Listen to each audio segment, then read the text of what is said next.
إن الحمد لله نحمده ونستعينه ونستغفره ونعوذ بالله من شرور أنفسنا ومن سيئات أعمالنا من يهده الله فلا مضل له ومن يضلل فلا هادي له وأشهد أن لا إله إلا الله وحده لا شريك له وأشهد أن محمدا عبده ورسوله أما بعد فإن خير الحديث كتاب الله وخير الهدي هدي محمد صلى الله عليه وسلم وشر الأمور محدثاتها وكل محدثة بدعة وكل بدعة ضلالة وكل ضلالة في النار. بسم الله الرحمن الرحيم. رب اشرح لي صدري ويسر لي أمري واحلل عقدة من لساني يفقهوا قولي. رب زدني علما. سبحانك لا علم لنا إلا ما علمتنا إنك أنت العليم الحكيم. تمام قسم کی تعریفات خالق کائنات مالک ارض و سما اللہ وحدہ لا شریک کے لائق اور زیبا ہے.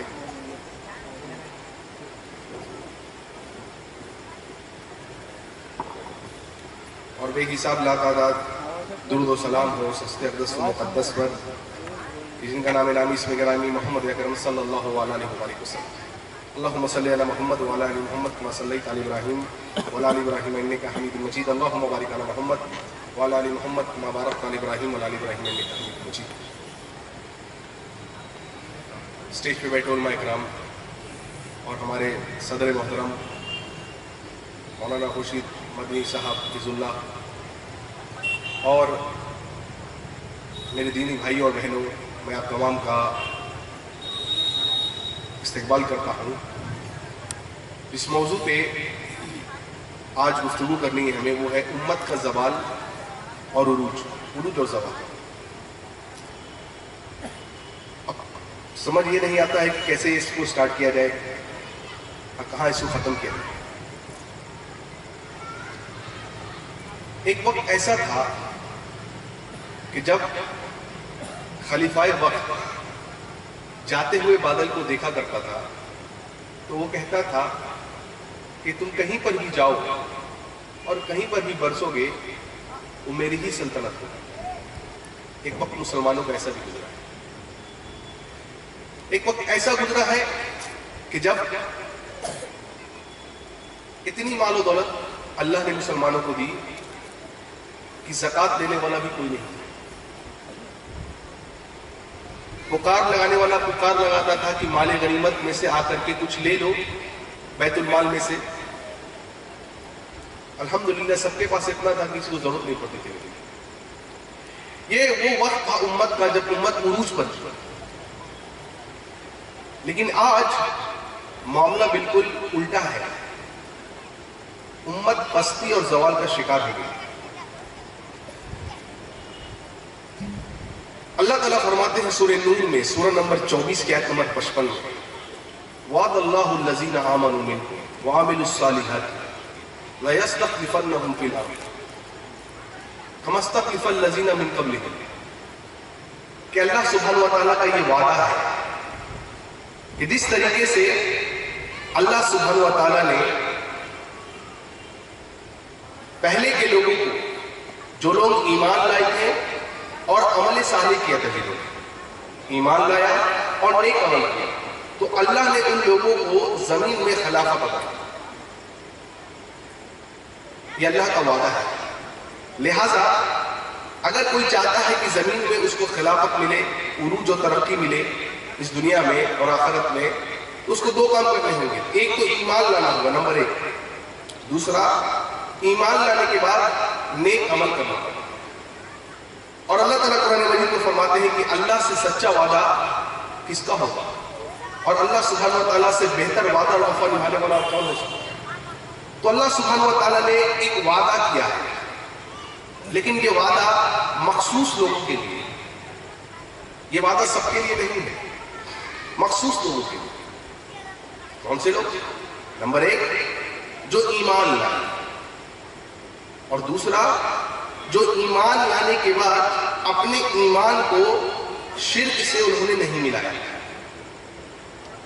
جو لوگ ایسے ہوں گے اللہ سبحانہ وتعالیٰ ان کو زمین میں خلافت عطا کرے گا، جیسے کہ اللہ تعالیٰ نے پہلے کے لوگوں کو عطا کیا. مسلمان کی کامیابی اس کی تعداد، اس کے مال و دولت، اس کی طاقت پہ کبھی نہیں ہوتی. مسلمانوں کی کامیابی، عروج، بلندی، ترقی ایک ہی چیز پر ہے، جو ہے ایمان اور عقیدہ. اس کے علاوہ دوسرے پر نہیں۔ ایمان میں شرک کی ملاوٹ نہ ہو۔ کیوں؟ کیونکہ ایک ایسی چیز ہے کہ ایمان اگر خالص ہوگا، انسان اگر توحید پر ہوگا، تو الحمدللہ انسان کو اللہ سبحانہ و تعالیٰ ترقی عطا فرمائے گا۔ توحید کیا ہے؟ توحید اگر میں مثال دے کے آپ کو سمجھاؤں تو توحید کہیں کہ ایک اللہ کو ماننا اور اسی اللہ سبحانہ و تعالیٰ کی عبادت کرنا۔ جس کے زندگی میں توحید ہے، جس قوم کے اندر توحید ہے، وہ قوم الحمدللہ کامیاب ہے۔ اس کی ایک میں مثال دیتا ہوں۔ ایک آدمی ہے، اس کے ہاتھ سلامت ہے، پیر بھی سلامت ہے، آنکھیں بھی سلامت ہے، سب چیز الحمدللہ ٹھیک ہے۔ صرف پرابلم کیا ہے کہ اس کا سر ہی نہیں ہے۔ جس آدمی کا سر نہیں ہوتا ہے لیکن اس کا پیر، ہاتھ، آنکھ سب سلامت ہوتا ہے، اس آدمی کو ہم قبرستان میں دفنا دیا کرتے ہیں۔ لیکن اس کو الٹیے، ایک آدمی ہے جس کا ہو سکتا ہے ایک ہاتھ نہیں ہو، ایک آنکھ نہیں ہو، ایک ٹانگ نہیں ہو، لیکن پھر بھی وہ ہمارے معاشرے میں رہتا ہے، ہمارے دوست احباب میں سے ہوتا ہے، ہمارے ساتھ ملتا جلتا ہے۔ فرق کیا ہے؟ فرق یہ ہے، پتا چلا کہ اگر انسان کا سر نہیں ہے تو پورا جسم انسان کا چاہے کتنا خوبصورت ہی نہیں، وہ بیکار ہے۔ اس کا مطلب انسان کے جسم میں سر کی ایک خاص اہمیت ہے۔ جیسے سر کی اہمیت ہے، ہو ویسے ہی انسان کے دین میں توحید کی اہمیت ہے۔ اگر وہ انسان نمازی ہے، روزے دار ہے، حج کرنے والا ہے، زکوٰۃ دینے والا ہے، صدقہ خیرات کرنے والا ہے، سب کرنے والا ہے، تہجد کا پابند ہے، سب ٹھیک ہے الحمدللہ، پرابلم کیا ہے؟ توحید نہیں ہے زندگی میں، توحید پرست نہیں ہے۔ اس انسان کی مثال اس آدمی جیسی ہے جس کا ہاتھ، پیر، آنکھ، ناک سب سلامت ہے، لیکن صرف کیا ہے؟ سر نہیں ہے۔ سر نہیں ہے تو پورا گھر بیکار ہے۔ اسی طریقے سے اگر انسان کی زندگی میں توحید نہیں ہے تو پورے اعمال انسان کے بیکار ہیں۔ تو اللہ نے جو وعدہ کیا مومنوں سے کہ زمین کے خلیفہ تم ہی رہو گے، دو باتیں ہیں، ایک ایمان، دوسرا ایمان کے ساتھ شرک کی ملاوٹ نہیں ہونی چاہیے۔ اور اللہ تعالیٰ کہتے ہیں کہ ضرور با ضرور جب یہ لوگ ایسا کرنے لگیں گے تو ضرور با ضرور ہم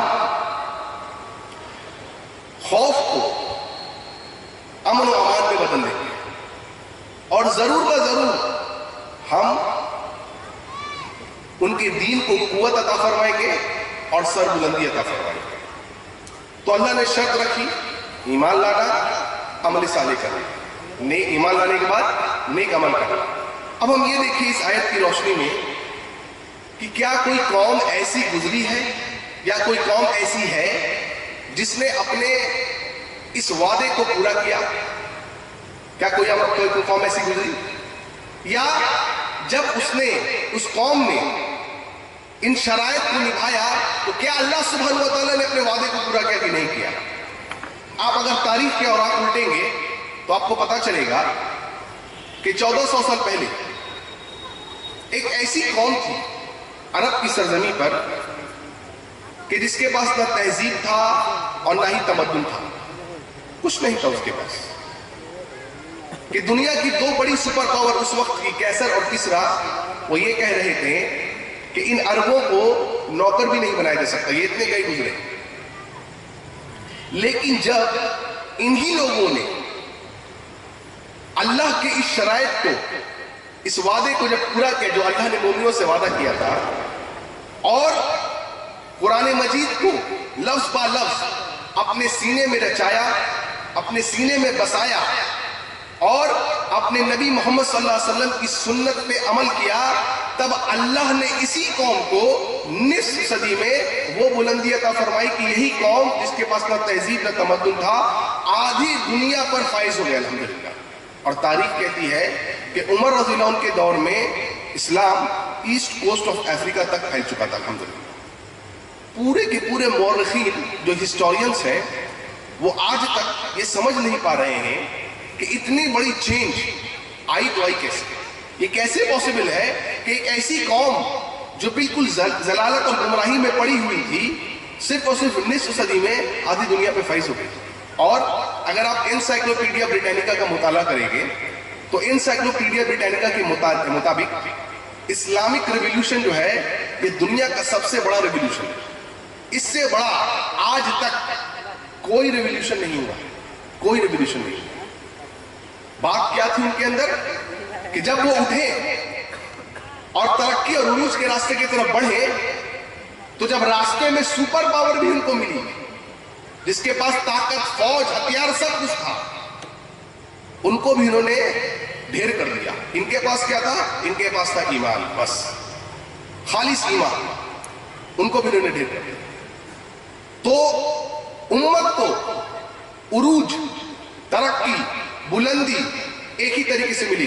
اور وہ یہ وعدہ جو اللہ تعالیٰ نے فرمایا سورہ نور کی آیت نمبر 55 میں, وعد اللہ الذین آمنوا منکم وعملوا الصالحات, وعدہ ہے اللہ کا کہ جو لوگ ایمان لائے اور نیک عمل کرے اللہ سبحانہ و تعالیٰ ان کو زمین میں خلافت عطا کرے گا, جیسے کہ پہلے کے لوگوں کو اللہ سبحانہ و تعالیٰ نے زمین میں خلافت عطا کی. آپ دیکھیے آج امت مختلف راہوں پہ, مختلف راستوں پہ چل کر آج ایسی ضلالت اور گمراہی کی جگہ پر پہنچ گئی ہے کہ جہاں پر سے انسان کو پلٹنا مشکل ہو گیا ہے. کئی مختلف راستوں پہ آج امت چل رہی ہے. پہلے کے لوگ بھی ایسے تھے کہ جب ان کو گھر بار سے نکالا جاتا تھا, ان کے مال کو لوٹا جاتا تھا, ان پر مصیبتیں آتی تھیں, ان پر مشکلات آتی تھیں, خوف ان پر آتا تھا, گھبراہٹ میں وہ مبتلا ہوتے تھے, لیکن ان تمام حالات کے باوجود بھی وہ یہ جانتے تھے کہ اگر ہم اس ذلت اور رسوائی سے, ان حالات سے ایک ہی طریقے سے نکل سکتے ہیں, وہ کیا ہے؟ اسلام کے ذریعے سے. وہ جانتے تھے کہ اللہ سبحانہ و تعالیٰ نے ہمیں اسلام کے ذریعے سے عزت عطا کی ہے, اور جب ہم اسلام کو چھوڑ کر کے کوئی اور راستہ اختیار کریں گے اس ذلت اور رسوائی سے نکلنے کا, تو وہ راستہ ہم کو اس ذلت اور رسوائی سے نکالے گا نہیں, بلکہ اور زیادہ ہم کو ذلت اور رسوائی میں مبتلا کر دے گا. وہ یہ جانتے تھے. اسی لیے اللہ کے نبی فرماتے صلی اللہ علیہ وسلم, حضرت عمر اس حدیث کے راوی ہیں, صحیح مسلم کی حدیث ہے, حضرت عمر کہتے ہیں ان اللہ یرفع بہذا الکتاب اقواما ثم یوضع به آخرین, او کما قال علیہ الصلوۃ والسلام. اللہ کے نبی سے فرماتے ہیں کہ حضرت عمر نے فرمایا کہ لوگوں, اللہ سبحانہ و تعالیٰ نے ہمیں اس قرآن, اس دین کے ذریعے سے عزت دی, اور جب ہم اس دین پر, اس قرآن پر عمل کرنا چھوڑ دیں گے تو اللہ تعالیٰ پھر ہمیں کیا کرے گا؟ ہمیں پستی عطا کر دے گا. لہٰذا جب پہلے کے لوگوں پر پریشانیاں آتی تھی, مصیبتیں آتی تھی, تو وہ کیا کرتے تھے؟ وہ سب سے پہلے اپنا سیلف انٹرسپیکشن کرتے تھے, خود کا محاسبہ کرتے تھے, خود کے اندر جھانکتے تھے کہ ہمارے اندر کیا کمی ہے, اور اپنی غلطی کا اعتراف کرتے تھے, اور اس کے بعد بڑی تیزی کے ساتھ اپنے دین کی طرف پلٹ آتے تھے اور نیک اعمال کرنا شروع کر دیتے تھے. جیسے ہی وہ ایسا کرتے تھے اللہ تعالیٰ پھر ان کو اس ذلت اور رسوائی سے نکالتا تھا, اور ان کا روح, ان کے شان و شوکت کو اللہ تعالیٰ پھر لوٹا دیا کرتے تھے. آئیے آج ہم اور آپ سوچیں, غور و فکر کریں ان اسباب پر, ٹھنڈے دماغ سے سوچیں کہ آخر وہ کیا اسباب ہیں, اس پہ سوچیں کہ ہم کیسے اس ذلت اور رسوائی سے ہم باہر نکلیں, کیسے نکلیں. اللہ کے نبی سے ہم فرماتے ہیں, ابو داؤد کی حدیث ہے کہ ان قریب مسلمانوں پر قومیں ایک جٹ ہو جائیں گے, اور مسلمان, یہ امت ایک پلیٹ یا پیالے جیسے ہو جائے گی جس میں ایک لذیذ کھانا ہے, اور کئی لوگ اس کے ارد گرد جمع ہو گئے ہیں. اس وقت مسلمان, صحابہ نے پوچھا اللہ کے رسول کیا اس وقت ہم قلیل تعداد میں ہوں گے, کم ہوں گے؟ اللہ کے نبی سے فرماتے نہیں, بل انتم یومئذ کثیر, بلکہ تم اس وقت کثیر تعداد میں ہوں.